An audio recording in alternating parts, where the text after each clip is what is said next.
lang. So, may pang-relax lang. Thank you so much. Ito talaga yung pang kinakaila ko. Ayan ha.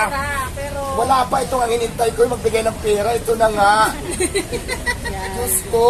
sobrang na-inspire kasi talaga. Maraming salamat talaga, madam. Ang dami mong product talaga na binigay. At saka siyempre yung cash na napag-importante. Ilang lalaki ko, Diyos ko. Marirelax talaga ako dito. Sa totoo lang. Siyempre, di ba? Alam nyo na, ha? Yung pogi, hindi pwedeng ano. Yung talaga marirelax ako, ha? Hindi ako ma-stress. Alam nyo na. Kung saan ako makikita.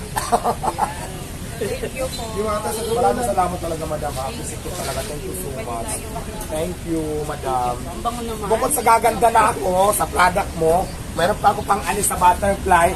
At syempre, may pang pa-relax pa, di ba? Maraming lalaki ito. Ilang kaya ito? Diyos ko, ginoo ko. 10 lalaki. Ay, 20 lalaki.